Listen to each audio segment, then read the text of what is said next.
এখানে আমরা সকল বয়সের মানুষই রয়েছি। ব্যক্তিগতভাবে আমি তরুণদের জন্য পৃথক আয়োজনকে পছন্দ করি না। আমি মনে করি শিশুদের জন্য স্বতন্ত্র আয়োজন থাকতে পারে, কিন্তু মানুষ যখন শৈশবের গণ্ডি পার হয়ে কৈশোরে উপনীত হয় তখন তাকে প্রাপ্তবয়স্ক হিসেবে বিবেচনা করাই শ্রেয়। তখন আপনাকে প্রাপ্তবয়স্কদের আলোচনায় অংশ নিতে হবে, আর এটাই ইসলাম সম্মত পদ্ধতি। পশ্চিমা সমাজে একরকম ধারণা রয়েছে যে প্রথমে আপনি থাকেন শিশু, এরপর কিশোর, এরপর আপনি তরুণ যুবক, এরপর আপনি নির্বোধ কলেজ ছাত্র, আর এরপর আপনি এখনও নিজেকে বোঝার চেষ্টা করছেন। এরপর আপনার বয়স যখন 25, 30 বা 35 হয়, এখনও তাদের বয়স কম। এই ধারণাটি যা করে তা হলো এটা যুবক এবং যুবতীদেরকে মানসিকভাবে নিজেদেরকে প্রাপ্তবয়স্ক ভাবতে বাধার সৃষ্টি করে।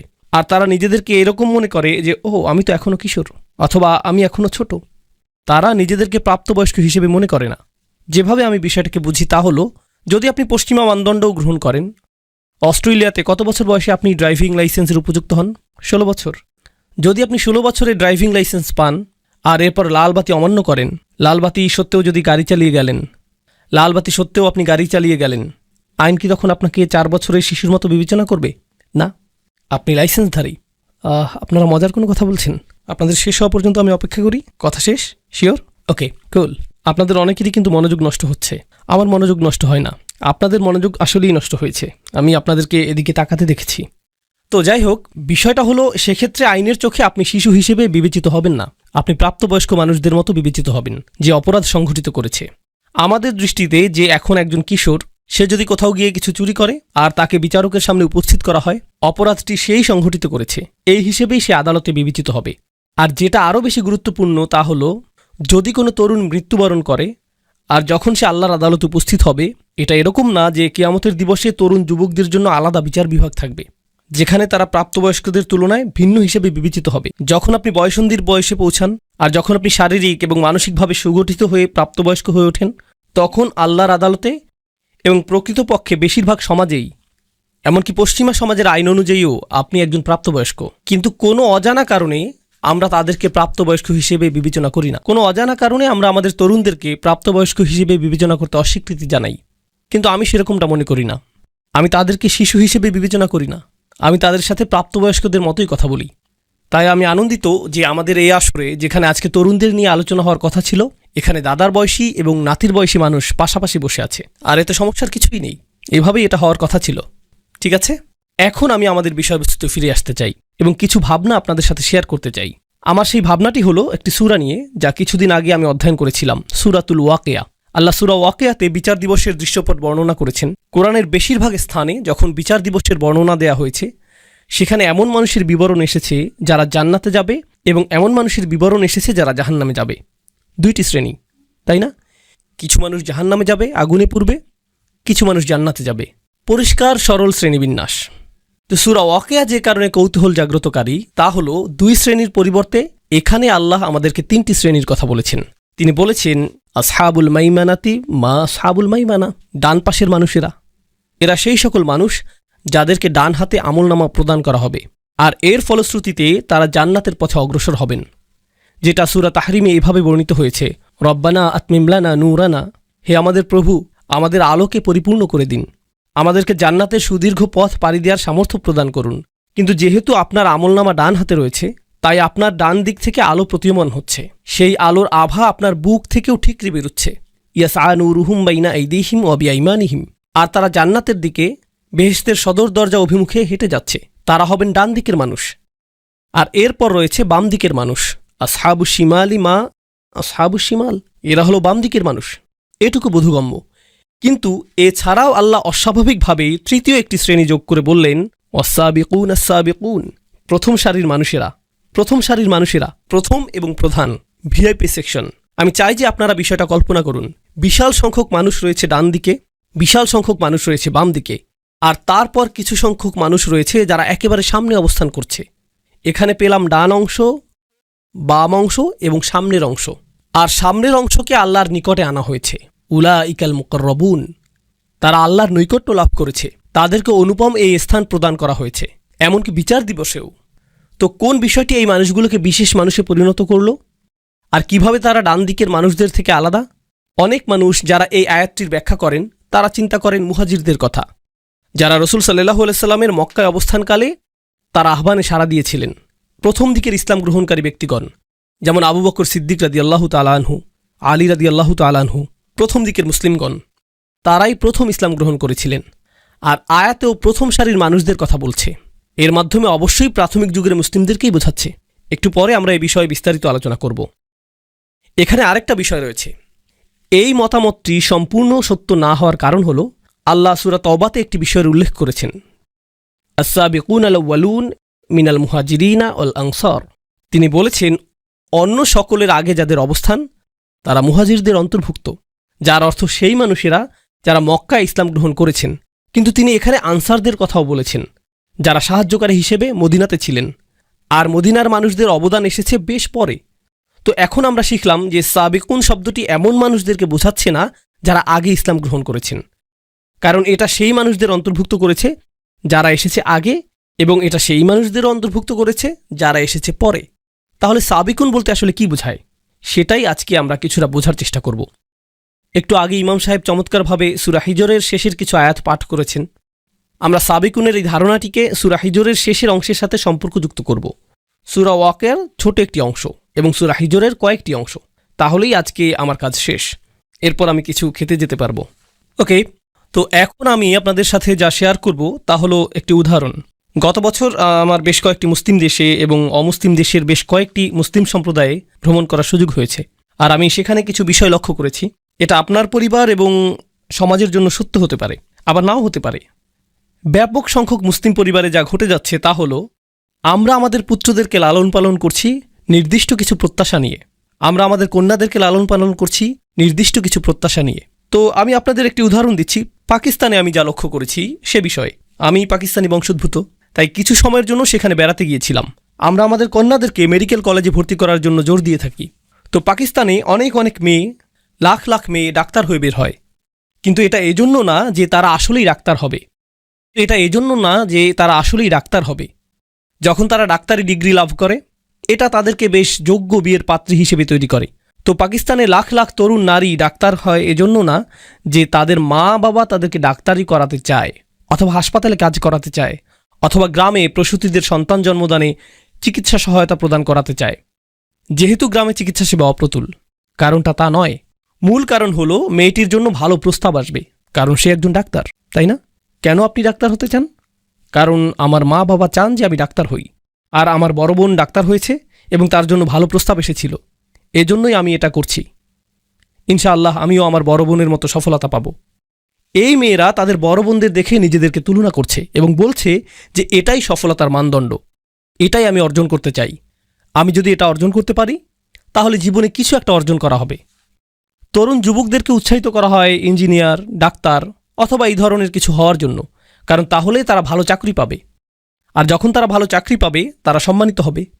মানুষ বলবে, মাশাআল্লাহ, আমার ছেলে একজন ডাক্তার, একজন ইঞ্জিনিয়ার, আমার ছেলে এটা, আমার ছেলে সেটা। তো এটা একটা অহংকারের বিষয়ে পরিণত হয়। আর এই তরুণ যুবককে আপনি যদি জিজ্ঞেস করেন যে কেন আপনি ডাক্তার হতে চান, সে ডাক্তার হতে চায় কারণ তার পরিবারের সকলেই ডাক্তার। তার পিতা একজন ডাক্তার, অথবা তার চাচারা ডাক্তার, তার বড় ভাই ডাক্তার। ওহ মাই গড, সে ডাক্তার হয়ে গিয়েছে। এখন আমি যদি ডাক্তার না হই তাহলে তো আমি একজন হতভাগ্য। আমি কি বোঝাতে চাচ্ছি? মূল বিষয়টি বুঝিয়ে বলছি। আপনার জীবনের গতিপথ নির্ধারণের জন্য গোটা অনুপ্রেরণাটি আসছে অন্য কোনো স্থান থেকে। অন্য কেউ আপনার জন্য মানদণ্ড নির্ধারণ করে দিয়েছে, আর আপনাকে সেই মানদণ্ড অনুসরণ করতে হবে। আর বেশিরভাগ সময়ই সেই মানদণ্ডটি নির্ধারণ করা হয় তুলনার উপর ভিত্তি করে। সেই লোকের দিকে লক্ষ্য করো, সে এমনটা করেছে, দেখো সে কত টাকা উপার্জন করছে, দেখো সে কতটা সম্মানিত, তোমাকে তার মতো হতে হবে, এরকম হতে হবে। তো আমরা মূলত লক্ষ কোটি মানুষের মিলিত অনুসরণপ্রিয় একটি জাতি। এটা শুধুমাত্র ধর্মের দিক দিয়েই না, আমাদের ধর্মে আমরা কিছু বিষয় অনুসরণ করি। আমরা নামাজে একই পদ্ধতি অনুসরণ করি, আমরা হজ এবং রোজার ক্ষেত্রে একই সময়সীমা অনুসরণ করি। শুধুমাত্র ধর্মের ক্ষেত্রেই না, বরং আমাদের ক্যারিয়ারে, আমাদের চিন্তা পদ্ধতিতে, জীবনের অগ্রাধিকার নির্ধারণে, জীবনের অগ্রাধিকারগুলো আগে থেকে ঠিক করে দেয়া হয়েছে। আর প্রজন্মের পর প্রজন্ম আমরা শুধু পুরাতন সেই অগ্রাধিকার অনুসারেই জীবন পরিচালিত করে যাচ্ছি। আমি যেখানেই গিয়েছি এই ব্যাপারটা লক্ষ্য করেছি। এখন আমি এটাকে তুলনা করতে চাই এমন কিছুর সাথে যা আমি মার্কিন যুক্তরাষ্ট্রে দেখেছি, এবং পৃথিবীর অন্য আরও কিছু সমৃদ্ধ দেশেও আমি এটা লক্ষ্য করেছি। জানেন মার্কিন যুক্তরাষ্ট্রে কি ঘটে? জানেন কি ঘটে? সেখানে মার্ক জাকারবার্গের মতো মানুষ রয়েছে, আর সেখানে ইলন মাস্কের মতো মানুষ রয়েছে, আমি কিন্তু এই মানুষগুলোকে পছন্দ করি না, কিন্তু আমি তাদের কিছু বিষয়ে বলছি। তারা অদ্ভুত, কারণ তারা কোনো মানদণ্ড অনুসরণ করে না। এটা শুধু আদর্শ হিসেবে উপস্থাপিত এই মানুষগুলোই না যারা বিশালাকার কোম্পানি প্রতিষ্ঠা করেছে, বরং এমন অনেক মানুষ রয়েছে যারা কোনো মানদণ্ড অনুসরণ করেনি এবং তারা নতুন কিছু শুরু করেছে। আর যখন তারা নতুন কিছু শুরু করেছে, চারপাশে সকলেই বলেছে, বাহ, এটা তো চমৎকার। তো আপনি যদি বাংলাদেশে, পাকিস্তান অথবা জর্ডানে থাকেন আর আপনি নতুন কিছু শুরু করতে চান, তখন আপনার পরিবারের সকলে কি বলবে? তুমি পাগল হয়ে গেছো, কেউ এমনটা করে না, তুমি এত নির্বোধ কেন? তোমার চাচাতো ভাইয়ের মতো হতে পারো না? তোমার ভাইয়ের মতো হতে পারো না? তোমার বোনের দিকে দেখো, অমুকের দিকে দেখো, অনুসরণ করো, অনুসরণ করো, অনুসরণ করো। নতুন কিছু কেন করছো? নতুন কিছু করলে ব্যর্থ হবে। অদ্ভুত। আপনি যদি এমন কিছু করেন যা অন্য কেউ করছে না, তাহলে আপনি নির্বোধ। আপনাকে তখন ইমামের কাছে নিয়ে যেতে হবে, যাতে তিনি রুকিয়া করে সুস্থ করতে পারেন। তিনি কোনো দোয়া পাঠ করে তারপর আপনার এই সমস্যা ভালো করার চেষ্টা করবে, তাই না? কিন্তু এর সাথে সাবিকুনের কি সম্পর্ক? রাসূলুল্লাহ সাল্লাল্লাহু আলাইহি সাল্লাম মক্কায় নবুয়ত পেলেন, আর তখন সেই লোকগুলোর একটা ধর্ম ছিল, তাদের একটা সংস্কৃতি ছিল, তাদের বিয়ে করার একটা পদ্ধতি ছিল, তাদের সন্তান লালন পালন করার একটা পদ্ধতি ছিল। তাদের সেই পদ্ধতি চলে আসছিল হাজার হাজার বছর ধরে। আর রসুল সাল্লাল্লাহু আলাইহি সাল্লাম ইব্রাহিম আলাইহিস সালামের ধর্মকে পুনরুজ্জীবিত করলেন এবং সব কিছু দেখার জন্য তাদেরকে নতুন দৃষ্টিভঙ্গি প্রদান করলেন। তারা এই সকল মূর্তি কাবা ঘরের চারপাশে দেখে বেড়ে উঠেছে, আর তাদের বাবারাও এভাবে বেড়ে উঠেছে। এটাই ছিল তাদের জীবনের স্বাভাবিক অংশ। তাদের কাছে এগুলো জাতীয় স্মৃতিস্তম্ভ। এরপর কোরআন আসলো, রসুল সাল্লাল্লাহু আলাইহি সাল্লাম আসলেন এবং তিনি সম্পূর্ণ নতুন কথা বললেন, এগুলো সব মিথ্যে, তোমাদের এই সবগুলো মূর্তি মিথ্যা। আর ব্যবসা বাণিজ্যে যা কিছু তোমরা করে থাকো, যেভাবে তোমরা কন্যা সন্তানদেরকে জীবন্ত মাটিতে পুঁতে ফেলো, আর অন্য যে কাজগুলো তোমরা করো, এগুলো সবই ভুল। তারা বলল, না না না, যা ইতিমধ্যেই চলে এসেছে আমরা তার অনুসরণ করি, আমরা অনুসরণ করতে পছন্দ করি। মানুষ নতুন কিছু শুরু করতে চায় না, এটা বাতুলতা। রাসূলুল্লাহ সাল্লাল্লাহু আলাইহি সাল্লামের বিরুদ্ধে একটি প্রধান অভিযোগ ছিল, তিনি বাতুল, উম্মাদ। আমি উম্মাদ শব্দটির ক্লিনিক্যাল সংজ্ঞা খোঁজার চেষ্টা করেছিলাম, যদিও বিভিন্ন রকমের অসংখ্য সংজ্ঞা রয়েছে, কিন্তু এমনকি উন্মাদনার চেয়েও নিচের সংজ্ঞাটি কি? অস্বাভাবিক আচরণের সংজ্ঞা কি? অস্বাভাবিক আচরণ হলো, ধরুন একটা মহাসড়ক রয়েছে আর সকলের গাড়িগুলো এই দিকে যাচ্ছে, কিন্তু আপনার গাড়িটি বিপরীত দিকে যাচ্ছে, তাহলে আপনি হলেন উন্মাদ, আপনি অস্বাভাবিক আচরণের অধিকারী। তো এই সংজ্ঞা অনুযায়ী সকলেই শিরক অনুসরণ করছে, সকলেই নির্দিষ্ট রীতি অনুযায়ী তাদের পরিবারে বসবাস করছে, সকলেই এটা করছে। একমাত্র যিনি এর বিপরীত দাঁড়িয়েছিলেন, তিনি হলেন রাসূলুল্লাহ সাল্লাল্লাহু আলাইহি সাল্লাম। তো স্পষ্টতই তারা এটা দেখে বলল যে এটা যদি স্বাভাবিক হতো, অন্য মানুষেরাও এটা করত, তাই এটা উন্মাদনা। তো আল্লাহ তাকে তার সমাজের প্রথম ব্যক্তি হিসেবে বাছাই করলেন এরকম কিছু কথা বলার জন্য, এই বাণী প্রচার করার জন্য, এই বাণী প্রচার করার জন্য। এক হিসেবে তিনি ছিলেন সাবিক, তিনিই ছিলেন প্রথম।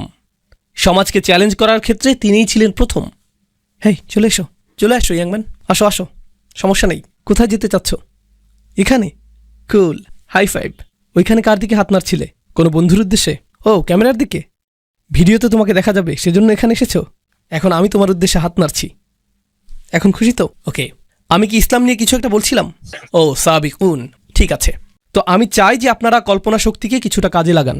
আমি চাই আপনি কল্পনা করুন যে আপনি রসুল সাল্লাল্লাহু আলাইহি সাল্লামের সময়ে বসবাস করছেন, আর আপনি মক্কার সাধারণ একটি পরিবারে বসবাস করছেন। আপনি একই ধর্ম পালন করেন, আপনি সেই একই চর্চা করেন, তাদের সব কিছুই পালন করেন। হঠাৎ আপনি শুনলেন যে এই ব্যক্তিটি নবী হওয়ার দাবি করছে, আর তার বার্তাটি হলো, সকল মূর্তি পূজা ত্যাগ করো, ব্যবসায়ে অসৎ উপায় অবলম্বন করো না, এতিমদের সাথে ভালো আচরণ করো। আপনি এতিমদের সাথে এক ধরনের আচরণ করে অভ্যস্ত। উদাহরণস্বরূপ, অনেক মুসলিম দেশে এরকমটা ঘটে। আমরা বলি যে আমাদের উম্মার মাঝে ভ্রাতৃত্ব রয়েছে, কিন্তু যখন আপনি কোনো মুসলিম দেশে যান, আপনি দেখতে পাবেন যে সেখানে সামাজিক শ্রেণী বৈষম্য রয়েছে। নির্দিষ্ট শ্রেণীর মানুষ হয়তো কোনো রেস্তোরাঁয় বসে আছে, অন্য আরেক শ্রেণীর মানুষ রয়েছে যাদের সন্তানেরা খালি পায়ে বাইরে ঘুরেঘুরি করছে, তাই না? কখনো কখনো তাদের সন্তানেরা আপনার জন্য খাবার পরিবেশন করছে। আপনি আপনার বাচ্চার সাথে কথা বলেন এভাবে, হেই, তুমি কি একটু খাবার খাবে? একটু খাবার খাও। আর পরিবেশনকারী কোনো শিশু যখন আপনার কাছে আসে, আপনি বলেন, হেই, চা নিয়ে আয়, হেই, এদিকে আয়। এভাবেই আপনি তাদের সাথে কথা বলেন। তো স্পষ্টতই আপনি তাদের সাথে সমান ব্যবহার করছেন না। কিন্তু সেই সমাজে এই কুরআন আসলো এবং বলল, যদিও এই শিশুগুলো এতিম, তুমি এরকম আচরণ করতে পারবে না। ফাযালিকাল্লাযী ইয়াদউল ইয়াতীম, আপনি তাদের সাথে এভাবে কথা বলতে পারবেন না। কাল্লা বাল্লা তুকরিমুনাল ইয়াতীম, তোমরা এতিমদেরকে সম্মানিত করো না। এতিমদেরকে সম্মানিত করা? আপনি কি বলছেন যে কাজের লোককে সম্মান দেখাতে হবে? আমি সম্মান প্রদর্শন করি এমন মানুষকে যে কমপক্ষে একজন ডাক্তার, কমপক্ষে তো তার একটা ডিগ্রি আছে, যাতে সম্মান দেখাতে পারি। জানেন উম্মার, আরেকটা বিষয় আমি লক্ষ্য করেছি, অনেক সময় যখন আপনি নতুন কোনো স্থানে যান, মানুষ নিজের ব্যাপারে প্রথম কোন কথাটি বলে? সে কি অর্জন করেছে। আসসালামু আলাইকুম, আমার নাম আব্দুল করিম, আমি একজন ডাক্তার, আমি এই হাসপাতাল প্রধান, এবং এটা এটা এটা এটা এটা যোগ্যতার সম্পূর্ণ একটি তালিকা। আমি আপনাকে চিনি না, কিন্তু আপনি আমার কাছে আসলেন আর বললেন আসসালামু আলাইকুম রহমতুল্লাহ, আমার নাম এটা এটা, আমি এই মসজিদটি প্রতিষ্ঠা করেছি। ওহ কুল। আমি চাই যে আপনি বিষয়টি জানেন। আমরা এরকম কেন বলি? কারণ কেন আপনি আমাকে সম্মান করবেন যদি না জানেন যে আমি কি অর্জন করেছি? আমাকে সম্মান করার আপনার কোনো কারণ নেই। কোরআন কি বলে? কোরআন বলছে যে এতিমদেরকে আপনার সম্মান করতে হবে। আল্লাহ বলেছেন যে প্রতিটি আদম সন্তানই সম্মানিত। আমি তাদের যোগ্যতা সম্পর্কে জানি না, আমি জানি না কোন পরিবার থেকে তারা এসেছে, আমি জানি না তাদের পেছনের ইতিহাস কি, তারা কি পোশাক পরেছে তাতে কিছু যায় আসে না, আমি তাদের গায়ের রং অথবা ভাষা আঞ্চলিকতার পরোয়া করি না, তারা কোন গ্রাম থেকে এসেছে এগুলো কোনোটাই গুরুত্বপূর্ণ না। প্রতিটি আদম সন্তানই সম্মানিত, এটাই কোরআনে এসেছে। আপনি কিন্তু এখনও আপনার কল্পনা ব্যবহার করছেন। আপনি জাহিলি মক্কাতে রয়েছেন আর বলছেন এটা অদ্ভুত, সকলেই এখন সমান। ওকে, গৃহহীন এই পথশিশুটি আমার সামনে, হে, এটা কোন ধরনের ধর্ম যা যুক্তিসঙ্গত না? কিন্তু আপনি চিন্তা করতে শুরু করলেন যে হয়তো এটা যুক্তিসঙ্গত, হয়তো সকল মানুষ আসলেই সমান, হয়তো এই শিরক এবং উপাস্যগুলো যুক্তিসঙ্গত না, হয়তো সত্য ধর্ম শুধু একটি, হয়তো সৃষ্টিকর্তা শুধুমাত্র একজন, তার কথা আমাকে আরেকটু শুনে দেখতে হবে। আর আপনি নীরবে এই মানুষটির কথা শুনতে শুরু করলেন, মুহাম্মদ রাসূলুল্লাহ সাল্লাল্লাহু আলাইহি ওয়াসাল্লাম। আর তারপর আপনি সিদ্ধান্ত নিলেন যে আমার পরিবারের মধ্যে আমিই প্রথম ব্যক্তি হতে চাই, উঠে দাঁড়িয়ে এটা বলার জন্য যে আশহাদু আল্লা ইলাহা ইল্লাল্লাহ ওয়া আশহাদু আন্না মুহাম্মাদান আবদুহু ওয়া রাসূলুহু। শুধু আপনার কল্পনাকে ব্যবহার করুন। যখন আপনি এটা করবেন, আপনার পরিবারের প্রতিক্রিয়া কি হবে? লক্ষ্য করুন, তারা নবীজিকে কি বলেছে? উন্মাদ। তারা বলবে তুমিও তার সাথে থেকে উন্মাদ হয়ে গিয়েছ। দেখো, সে উন্মাদ, কেউই তার অনুসরণ করে না, কেন তুমি তাকে অনুসরণ করছো? আমরা তাকে সম্মান করতাম এবং পছন্দ করতাম তার এই অদ্ভুত ব্যাপারগুলো প্রকাশিত হওয়ার আগে, কিন্তু স্পষ্টতই সে কোনো ধরনের সমস্যায় ভুগছে এবং মানসিক ভারসাম্য হারিয়েছে। আর তুমিও অকারণেই নিজের মানসিক ভারসাম্য হারাচ্ছ। তোমাকে স্বাভাবিক আচরণ করতে হবে। স্বাভাবিক অর্থ তোমাকে অন্য সকলের মতো হতে হবে, কারণ আপনি যদি অন্য সকলের মতো না হন তাহলে আপনি উন্মাদ। তো এই লোকগুলো, প্রথম মানুষগুলো যারা ইসলাম গ্রহণ করেছিলেন, জানেন তারা কি করেছিলেন? তারা অন্য সকলের সমর্থন হারাতে প্রস্তুত ছিলেন। তাদের অন্য কারো কাছ থেকে অনুপ্রেরণার প্রয়োজন ছিল না, অন্য কেউ তাদেরকে অনুপ্রেরণা দিচ্ছিল না। প্রকৃতপক্ষে সকলে তাদেরকে নিরুৎসাহিত করছিল। যখন তারা ইসলাম গ্রহণ করলেন, যেই মানুষগুলো তাদেরকে ভালোবাসত তারা অসন্তুষ্ট হয়ে পড়ল, যারা তাদের সাথে ব্যবসা করত তারা লেনদেন বন্ধ করে দিল, যারা তাদেরকে অনুকরণীয় হিসেবে দেখত এখন তারা তাদেরকে নিচু চোখে দেখে এবং তাদের থেকে দূরত্ব বজায় রেখে চলে। যাদেরকেই তারা ভালোবাসত বিনিময়ে তারা এখন ঘৃণা করে।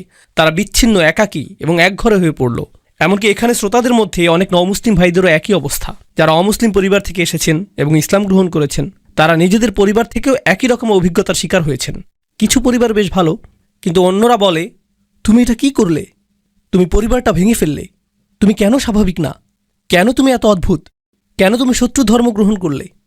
এই ধরনের কথা তাদেরকে শুনতে হয়। কিন্তু তারা তাদের নিজ পরিবারের মাঝে সাবিক। সাহাবীরাও তাদের নিজের পরিবারে সাবিক হয়েছিলেন। কোরআন আমাদেরকে সেই মানুষদের গুণাবলী সম্পর্কে শিক্ষা দিয়েছে যারা গোটা পৃথিবীকে পরিবর্তন করে দিয়েছিলেন। কারণ আমরা গর্ব সহকারে বলতে পারি যে এই কোরআন 23 বছর ধরে নাজিল হয়েছে এবং এটা গোটা পৃথিবীকে পরিবর্তিত করে দিয়েছে। পৃথিবীকে পরিবর্তন করতে চাইলে পৃথিবীর অনুসরণ করলে চলবে না, আপনাকে নতুন কিছু করতে হবে, না হলে এটা সম্ভব না। অন্য সকলে যা করছে তা আপনাকে চ্যালেঞ্জ করতে হবে। কোনো পরোয়া করবেন না, আপনাকে এটা করতেই হবে। আপনাকে উঠে দাঁড়াতে হবে এবং এটা করতে হবে। আপনি কোনো প্রথার অনুসরণ করবেন না, বরং আপনাকে প্রথা ভঙ্গ করতে হবে। আপনি নিজের মূলনীতি অনুসরণ করে চলবেন। আপনি সাবিক হয়ে উঠবেন। আর সাবিকদের সাথে কি ঘটে? সেই মানুষগুলো যখন শুরু করে, সকলে তাদেরকে কি বলে? উন্মাদ। সকলে তাদেরকে প্রত্যাখ্যান করে, সকলে তাদের সন্তানদেরকে এদের ব্যাপারে সতর্ক করে, এই মানুষগুলোর অনুসরণ করো না। তারা এমন কিছু করে যা অন্য কেউ করে না। এরা অদ্ভুত, এরা আজব। আর সাবিকুনরা যখন এই সকল সমালোচনা, এই সকল আক্রমণ, প্রতিনিয়ত নিরুৎসাহিত করা মন্তব্য এবং বর্জনের শিকার হয়, তারা নিজেদের অনুপ্রেরণাকে প্রভাবিত হতে দেয় না। তারা নিজেদের অনুপ্রেরণাকে প্রভাবিত হতে দেয় না। তারা এতে প্রভাবিত হয় না। বরং তারা সামনে অগ্রসর হতে থাকে। আর আল্লাহ এ ধরনের মানুষদের ক্ষেত্রে কি করেন? তিনি তাদেরকে পরীক্ষা করতে চান যে তারা কি আসলেই সাবিক হতে চায় নাকি অনুসারী হতে চায়। আর এক পর্যায়ে তারা সফল হন। অবশেষে আল্লাহ তাদেরকে বিজয় প্রদান করেন। আর যখন আল্লাহ তাদেরকে বিজয় দান করেন, জানেন কি ঘটে? অন্য মানুষরা তখন তাদেরকে অনুসরণ করে। এটাই আল্লাহর নির্ধারিত নিয়ম। এটা শুধুমাত্র রাসূল সাল্লাল্লাহু আলাইহি ওয়াসাল্লামের সিরাতেই ঘটেনি, বরং এটা পৃথিবীতে সবসময়ই ঘটেছে। এটাই আল্লাহর নির্ধারিত নিয়ম। অদ্ভুত ধারণার অধিকারী এমন মানুষ রয়েছে। উদাহরণস্বরূপ কেউ বলতে পারে যে আমি মিনি কাপকেক উৎপাদন করব। এটা শুনতে অদ্ভুত মনে হয়, কেউ তো এটা কিনবে না। আর তারপর তারা নিজেদের গ্যারেজে এই স্টুপিড কোম্পানি শুরু করে। আর তারপর এটা সর্ববৃহৎ কাপকেক কোম্পানিতে পরিণত হয়। এটা বিশাল আকার ধারণ করে। এরপর সকলে তাদেরকে অনুসরণ করতে চায় এবং তাদের ধারণার পুনরাবৃত্তি করতে চায়। কেন? কারণ তারা নতুন কিছু শুরু করেছে। কেউ ঝুঁকি নিতে আগ্রহী না, কারণ কেউ নিশ্চিত না যে এটা কাজ করবে কিনা। সম্ভবত এটা ব্যর্থ হবে। যখন এটা সফল হয়, তখন আমরা তা অনুসরণ করতে প্রস্তুত। আজকের দিনে পৃথিবীর যে সকল জাতি সবচেয়ে শক্তিধর, যে সকল জাতি অর্থনৈতিক দিক থেকে সবচেয়ে শক্তিশালী, সাংস্কৃতিকভাবে শক্তিশালী, কৌশলগতভাবে শক্তিশালী, সামরিকভাবে শক্তিশালী, তাদের সকলের মধ্যে অভিন্ন একটা জিনিস আপনি পাবেন। তারা উদ্ভাবনকারী জাতি। তারা গবেষণা এবং উন্নয়নের জাতি। তারা প্রচুর নতুন জিনিস আবিষ্কার করে। তারা বিজ্ঞানের জগতে সর্বদাই সাবিক। তারা চিকিৎসা বিজ্ঞানে বিভিন্ন শাখা নিয়ে গবেষণায় সাবিক। আপনি কাফেরদেরকে অভিশাপ দিতে পারেন, তাদের প্রতি রাগান্বিত হতে পারেন, কিন্তু আপনার মায়ের যদি কোনো অপারেশনের প্রয়োজন হয়, সামর্থ্য থাকলে আপনি পশ্চিমা দেশগুলোর সেরা হাসপাতালটিতেই যাবেন, কারণ সেসব ক্ষেত্রে তারা সাবেকুন। অন্য কোথাও না গিয়ে আপনি সেখানেই যাবেন। আপনি তাদেরকে ঘৃণা করেন, তাদের বিরুদ্ধে এটা সেটা বলেন, কিন্তু তাদের বানানো মোবাইলটাই আপনি কিনেন। কোনো মুসলিম দেশে প্রস্তুত মোবাইল না। যেমন আমরা যদি মুসলিম ফোন নাম দিয়ে কোনো মোবাইল বানাই, মানুষ এটা তেমন কিনবে না। যখন গাড়ি কেনার প্রয়োজন হয়, আপনি আব্দুল করিমের একক উদ্যোগে নির্মিত গাড়ি কিনেন না। কেন নয়? কারণ সেই লোকগুলো গাড়ি প্রস্তুতে সাবেকুন হয়ে গিয়েছে। তারা মাইক্রোচিপ প্রযুক্তিতে সাবিক হয়ে গিয়েছে। তারা চিকিৎসা বিজ্ঞানের গবেষণায় সাবিক হয়ে গিয়েছে, তাই না? আর যখন তারা সাবিক হয়ে গেল, গোটা পৃথিবী তাদের উপর নির্ভর করতে শুরু করলো। পৃথিবী তাদের উপর নির্ভর করতে শুরু করলো। কিন্তু মূল বিষয় হলো, কোন জিনিসটা তাদেরকে এত শক্তিশালী করেছে? এটা কি তাদের প্রাকৃতিক সম্পদ? এটা কি জ্বালানি তেল? এটা কি প্রাকৃতিক গ্যাস, খনিজ সম্পদ? এটা কি প্লুটোনিয়াম? না, এটা চিন্তা শক্তি। বিশ্বের পরাশক্তিগুলো তাদের সমাজে এমন সংস্কৃতি সৃষ্টি করেছে যেখানে তারা বলে, আমরা চাই তুমি পর্যবেক্ষণ চালাও, আমরা চাই যে তুমি নতুন নতুন বিষয়ে চেষ্টা করো। যদি তুমি অকৃতকার্য হও, আবারও চেষ্টা করতে থাকো যতক্ষণ পর্যন্ত সফল না হও, আর আমরা এজন্য তোমাকে অর্থায়ন করব। এটাকেই তারা বলে রিসার্চ অ্যান্ড ডেভেলপমেন্ট। এটাই তারা করে। আর ধারণাটি এতটাই শক্তিশালী যে জ্ঞানী মুসলিমরা সারা পৃথিবী থেকেই, পাকিস্তান, বাংলাদেশ, সিরিয়া, সৌদি আরব, সারা পৃথিবী থেকেই যখন তারা কোনো বিষয়ে প্রকৃত গবেষণা করতে চায় এবং তারা সামনে অগ্রসর হতে চায়, তখন তারা কোথায় যায়? তারা আমেরিকায় যায়, ইংল্যান্ডে যায়, সুইডেনে যায়, ডেনমার্কে যায়, তারা অস্ট্রেলিয়ায় যায়, তারা এই বিশ্ববিদ্যালয়গুলোতে যায়। কারণ এই বিশ্ববিদ্যালয়গুলো এমন বিষয় বুঝতে পেরেছে যা উত্তরাধিকার হিসেবে আল্লাহ আমাদেরকে দিয়েছিলেন। আমাদেরকে সকল বিষয়ে সাবেকুন হতে হবে। আমাদেরকে সকল বিষয়ে সকলের থেকে এগিয়ে যেতে হবে। ধর্মের দিক থেকে আমরা এগিয়ে আছি, কিন্তু বিজ্ঞানের ক্ষেত্রে, ব্যবসার ক্ষেত্রে, সমাজ বিনির্মাণের ক্ষেত্রে আমরা পিছিয়ে আছি। অন্য জাতির দিকে ইশারা করে এটা বলা খুবই সহজ যে এই লোকগুলো অনেক শক্তিধর। কখনো কি অধ্যয়ন করেছেন যে কিভাবে তারা এই শক্তি অর্জন করলো? ও না, শয়তান তাদের সাথে রয়েছে, দাজ্জাল তাদেরকে সাহায্য করছে। এটাই আপনার জবাব। এজন্যই আপনারা অগ্রসর হতে পারছেন না। এজন্যই আপনাদের কথা কেউ শুনে না, কারণ আপনারা মৌলিক কিছু বিষয় বুঝতে পারছেন না যা আল্লাহ প্রদত্ত নিয়মের অংশ। এটা আল্লাহ প্রদত্ত নিয়ম। এটা আল্লাহ প্রদত্ত নিয়ম যে যারা চেষ্টা করবে এবং যারা সাবেকুন হবে তারাই সফলতা পাবে, আর অন্য সকলেই তাদের অনুসরণ করবে। অন্য সকলেই তাদের মতো হতে চাইবে। জ্ঞানের যে কোনো শাখা নিয়ে চিন্তা করুন, যে কোনো শাখা। আপনারা জানেন গল্প লেখার জন্য একটা নির্দিষ্ট ধরন রয়েছে এবং ইংরেজি সাহিত্যের একটি মানদণ্ড রয়েছে যে কিভাবে গল্প লিখতে হবে। কেউ এসে সম্পূর্ণ ভিন্ন ধরনের গল্প লিখল, যেখানে শেষের অংশটা শুরুতে লেখা হলো। সে পুরো গল্পটির ধারাবাহিকতাকে উল্টোভাবে উপস্থাপন করল, আর হঠাৎ করে তা সর্বাধিক বিকৃত বইয়ে পরিণত হলো। এখন হাজার হাজার বই এই ধারণাটি ব্যবহার করছে, কারণ এটা নতুন কিছু, এটা অভিনব এবং সৃজনশীল একটা বিষয়। কেন আমি আপনাদেরকে এত কথা বলছি? কারণ আমি চাই যে কিছু বিষয় আপনারা মাথা থেকে ঝেড়ে ফেলে দিন, অন্যের কপি করা বন্ধ করে দিন, সৃজনশীল হন, নিজে থেকে চিন্তা করুন। অনেক মুসলিম তরুণ বলে, ইসলামের জন্য আমি কি করতে পারি? আমি ইনফ্লুয়েন্সার হতে চাই। আসলেই আপনি ইনফ্লুয়েন্সার হতে চান? আপনি নিজেই তো ইনফ্লুয়েন্সের মধ্যে রয়েছেন। নিজেকে জিজ্ঞেস করুন কেন আপনি ইনফ্লুয়েন্সার হতে চান। ও, কারণ আমি অমুককে দেখেছি সে এরকম ইনফ্লুয়েন্সার, বিষয়টা অসাধারণ, তাই আমিও এরকম হতে চাই। এটা কি কপি করা না? আমি কন্টেন্ট ক্রিয়েটর হতে চাই। কন্টেন্ট তৈরি করার মাধ্যমে আপনি উম্মার সেবা করতে চান। এর অর্থ কি? দেখি তো অন্য মানুষেরা কি কন্টেন্ট তৈরি করেছে। ও, এটাকে কপি করতে হবে, কারণ এটা এখন ট্রেন্ডিং। তাই এমন কিছু তৈরি করি যা ভাইরাল, এমন হ্যাশট্যাগ ব্যবহার করব যা অন্য সকলে ব্যবহার করছে। কপি, কপি, কপি এবং কপি। আপনি জনপ্রিয় বিষয়ের পেছনে ছুটছেন।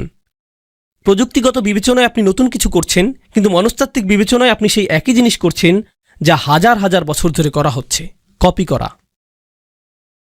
আমাদের ধর্মে আমাদেরকে দেয়া হয়েছে একটি উদ্দেশ্য, একটি মিশন। মুসলিমরা নিজেদেরকে অন্য সংখ্যালঘুদের মতো সংখ্যালঘু মনে করা উচিত না। আমি এমন মুসলিমদের কথা বলছি যারা অমুসলিম দেশে রয়েছে। আমি যেহেতু এখন অস্ট্রেলিয়ায়, তাই এখন আপনাদের উদ্দেশ্যে বলছি। মূলত আমি বসবাস করি আমেরিকায়। আমেরিকাতে বলা হয়ে থাকে যে চাইনিজ সম্প্রদায় হলো সংখ্যালঘু, ল্যাটিনো সম্প্রদায় হলো সংখ্যালঘু, বিভিন্ন ধর্মীয় সম্প্রদায় যেমন বৌদ্ধরা সংখ্যালঘু, হিন্দুরা সংখ্যালঘু, মুসলিমরাও সংখ্যালঘু। আমরা শুধুমাত্র সংখ্যালঘু সম্প্রদায়। লক্ষ্য করুন, আপনাকে চিহ্নিত করার জন্য আপনি অন্য কাউকে সুযোগ করে দিচ্ছেন। আপনি এই চিহ্নিতকরণ মেনে নিয়েছেন। আর আমরা যেহেতু সংখ্যালঘু, আমাদের নিজেদের সংখ্যালঘু অধ্যুষিত এলাকায় স্থানান্তরিত হওয়া উচিত। আর তারপর সেখানে আমরা এমন সব কাজ করি যা আমরা সব সময়ই করে থাকি, তাই না? আমরা বড় চিন্তা করছি না। আমরা এমন চিন্তা করি না যে কিভাবে আমরা এমন আদর্শ মুসলিম হতে পারবো এবং এমন আদর্শ সম্প্রদায়ে পরিণত হতে পারবো যেখানে অমুসলিমরা এসে বলবে যে আমরা এখানে বসবাস করতে চাই, এই এলাকায় স্থানান্তরিত হতে চাই, আমরা এই মানুষগুলোর কাছাকাছি থাকতে চাই। জানেন সাধারণত কি ঘটে যখন মুসলিমরা কোনো এলাকায় স্থানান্তরিত হয়? অমুসলিমরা সেই এলাকা ছাড়তে থাকে। ও, এই এলাকাটা অদ্ভুত হয়ে গিয়েছে। আর সেই এলাকার জমির মূল্যমান বাড়ার পরিবর্তে সেখানকার মূল্যমান কি ঘটে? পতন ঘটতে থাকে। অন্য সংখ্যালঘু সম্প্রদায়ের ক্ষেত্রে যখন তারা কোনো এলাকায় স্থানান্তরিত হয় তখন কি ঘটে? সেই এলাকার মূল্যমান বৃদ্ধি পায়, কারণ তারা সৃজনশীল আর নতুন কিছু করে। তারা নতুন জিনিস তৈরি করে, তারা একে অপরের সাথে সহযোগিতা করে, যেটা আমার পরবর্তী আলোচ্য বিষয়। শক্তিশালী এবং সৃজনশীল একটি মুসলিম সম্প্রদায় গঠনের ক্ষেত্রে আমাদের করণীয় কি? প্রথমত, পারিবারিক পরিসরে যদি আপনার ছেলে অথবা মেয়ে সৃজনশীল কিছু করতে চায়, তারা স্বতন্ত্র কিছু করতে চায়, কেবলমাত্র প্রভাব সৃষ্টিকারী মানুষ না হয়ে তারা যদি কিছু আবিষ্কার করতে চায়, তারা উম্মার জন্য এমন সেবা প্রদান করতে চায় যেমনটা আগে করা হয়নি, তাহলে তা করতে দিন। আমি আপনাদের একটা ঘটনা বলবো যা আসলেই আমাকে প্রভাবিত করেছে। পাকিস্তানে এক তরুণের সাথে আমার সাক্ষাৎ হয়েছিল, তার নাম উল্লেখ করব না। সাক্ষাতের সময় সে বিশ্ববিদ্যালয়ে পড়ছিল, আর বিশ্ববিদ্যালয়ে থাকাকালীন সে পাকিস্তানে তার গ্রামে গিয়েছিল। যখন সে সেখানে গেল, সে লক্ষ্য করল যে রাস্তাগুলোর অবস্থা অত্যন্ত খারাপ, আর কাছাকাছি কোনো হাসপাতাল নেই। যখন সেখানে কোনো নারী সন্তান সম্ভবা হয়, তাদেরকে পিক আপ ট্র্যাকের পিছনে 3 ঘন্টা ভ্রমণ করতে হয়। সন্তান সম্ভবা নারী যিনি শীঘ্রই সন্তান জন্ম দিবেন, তাকে পিক আপ ট্র্যাকের পিছনে থাকতে হয়। এভাবে 3 ঘন্টা লাগে হাসপাতালে পৌঁছতে। আর এই সকল নারীর বেশিরভাগেরই সন্তান মারা যায়। আর এটাই গ্রামীণ জীবনের বাস্তবতা। তারা নিজেরা সন্তান জন্মদানের চেষ্টা করে, যদি জটিলতা তৈরি হয় তখন তাদেরকে ডাক্তারের কাছে নিতে হয় এবং পথিমধ্যে অনেকেই মৃত্যুবরণ করে। আর সে এটা কাছ থেকে দেখল। তো সে যা করার সিদ্ধান্ত নিল তা হলো সে একটা সমাধান তৈরি করার চেষ্টা করলো। সে পুরাতন কিছু ট্রাক কিনল, কিছু গবেষণাপ্রেমী ছাত্র এবং ডাক্তারদের সহায়তায় সে বহনযোগ্য মোবাইল স্বাস্থ্যকেন্দ্র তৈরি করলো, যার মধ্যে শিশু জন্মদানের জন্য বিশেষজ্ঞ চিকিৎসা ব্যবস্থা রয়েছে। আর সে শিক্ষা কার্যক্রম চালু করলো যেখানে গ্রামীণ নারীদেরকে শেখানো হয় কিভাবে সন্তান জন্মদানে সহায়তা করতে হবে যদি পরিবহনের কোনো ব্যবস্থা নাও থাকে। তো গ্রামের 20-30 জন নারী এখন জানেন যে কিভাবে সন্তান জন্মদানে সহায়তা করতে হয়। আর যখন এটা সফল হলো, গোটা পাকিস্তানের 2, 3, 4, 5, 10, 15, 20, 100 গ্রামে এটা ছড়িয়ে পড়ল। আর হাজার হাজার শিশুদের জীবন রক্ষা হয়েছিল এই ছাত্রের প্রচেষ্টার মাধ্যমে। এই ছাত্রের সাথে আমার কথা হয়েছিল, আর আমি তাকে জিজ্ঞেস করেছিলাম, এই কাজে তোমার সবচেয়ে বড় চ্যালেঞ্জ কোনটা? জানেন সে কি বলেছিল? আমার মা বাবা মনে করেন আমি সময় নষ্ট করছি। আমার মা বাবা আমাকে এই কাজে নিরুৎসাহিত করেছেন। তারা মনে করেন আমি আমার ক্যারিয়ার নষ্ট করছি। আর এর মাধ্যমে আমি বুঝতে পেরেছিলাম যে এটা একমাত্র তার ক্ষেত্রেই ঘটছে না। এই উম্মার মাঝে আমাদের কিছু প্রতিভাবান ছেলেমেয়ে রয়েছে যারা একটা সমস্যাকে দেখে এবং তাদের সৃজনশীল চিন্তা, আকাঙ্ক্ষা এবং অভিপ্রায় দ্বারা সমস্যাটিকে সমাধানের চেষ্টা করে। তাদের সেই যোগ্যতা রয়েছে। জানেন কে তাদের পথে প্রায় বাধা হয়ে দাঁড়ায়? শুধুমাত্র তাদের বাবা মাই না, বরং গোটা সংস্কৃতিই বলে, না না না না, তুমি এটা করো না, তুমি অন্য সকলকে কপি করো, সাবেক হওয়ার প্রয়োজন নেই, নতুন কিছু করো, অভিনব কিছু করবে না, নতুন কোনো সমাধান খুঁজবে না, নতুন কোনো সমাধান খুঁজবে না। এটা যেরকম আছে সেরকমই থাকবে, এভাবেই থাকতে দাও। কারণ আমরা বরং জিনিসগুলো যেভাবে আছে সেভাবেই রেখে দিব। আর তারপর গভীর রাতে একত্রিত হয়ে চা পার্টি করব আর আলোচনা করব যে সরকার কতটা দুর্নীতিগ্রস্ত, কেন কেন কিছু পরিবর্তিত হবে না এবং কেন পরিস্থিতি এতটা খারাপ। এটাই আমাদের পদ্ধতি। বেড়ে ওঠো, পেটে মেদ জমাও, চায়ের দোকানে গিয়ে বসো আর উম্মার সমস্যাগুলো সেখানে আলোচনা করো। কারণ আমরা এভাবেই করে এসেছি, তোমাকেও এভাবেই করতে হবে, নতুন কিছু করবে না।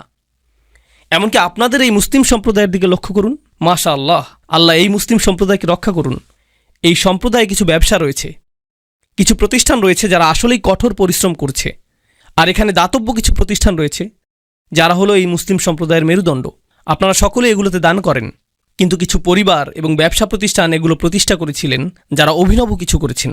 তারা কিন্তু ধনী হওয়ার জন্য এটা করেননি, বরং দান করার জন্য এমনটা করেছেন।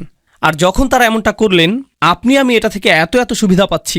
আমরা যে মসজিদে এখন বসে আছি, হয়তো এটা তাদের কঠোর পরিশ্রম এবং অভিনব চিন্তার ফসল। তারা এটা করেছেন। আর আমরা চিন্তা করি, না না না, আরে ভাই, আপনি মানুষকে দুনিয়ার পিছনে ছুটতে বলছেন।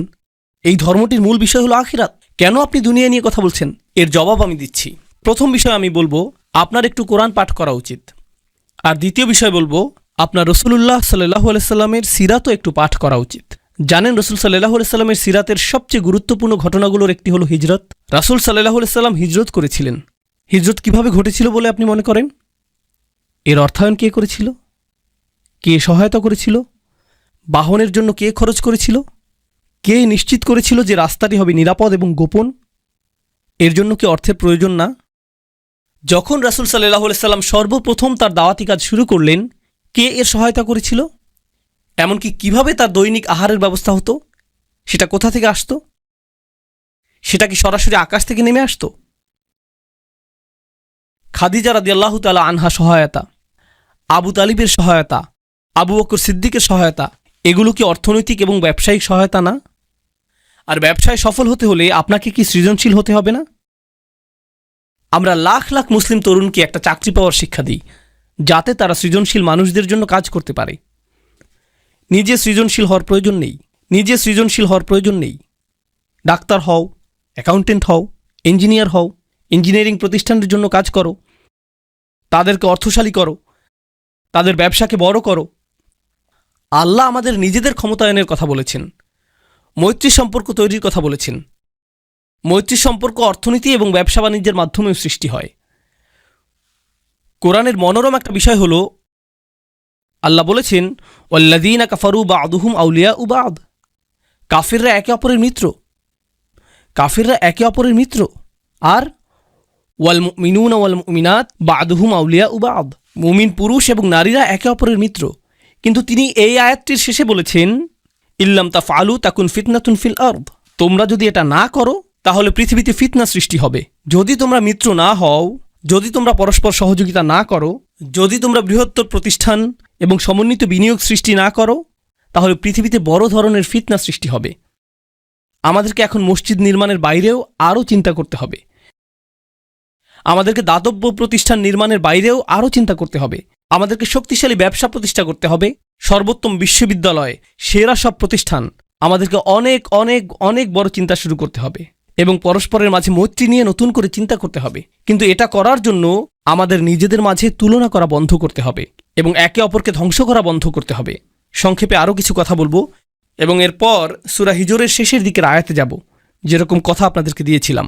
সফল সমাজ ব্যবস্থার একটা বিষয় আমি লক্ষ্য করেছি, যা রাসূল সাল্লাল্লাহু আলাইহি সাল্লামের সিরাতে উপস্থিত ছিল। আর তা হলো ঈমানদারগণ একে অপরকে সহায়তা করা। যখন কেউ ব্যর্থ হয়েছে, তারা তাকে অনুপ্রেরণা দিয়েছিলেন, অনুপ্রেরণা দিয়েছিলেন, অনুপ্রেরণা দিয়েছিলেন। আর জানেন এখন আমাদের মাঝে কি ঘটে? যখন কেউ সফল হয়, আমরা তার সমালোচনা করি, সমালোচনা করি, সমালোচনা করি এবং সমালোচনা করা নিশ্চিত করি, যতক্ষণ পর্যন্ত না সে ব্যর্থ হয়। এরপর আমরা বাকি সকলে শান্তি অনুভব করি।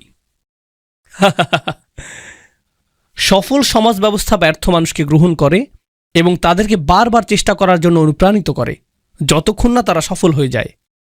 আর ব্যর্থ সমাজ ব্যবস্থা সফল ব্যক্তিদের পিছু নেয় এবং তাদেরকে সহ্য করতে পারে না, ফলে তাদেরকে নিচে নামিয়ে দিতে চায় পরস্পরের মাঝে মৈত্রী, শক্তি এবং সহায়তা সৃষ্টি করার পরিবর্তে। এ বিষয়ে প্রচুর চিন্তা শক্তি ব্যয় করতে হবে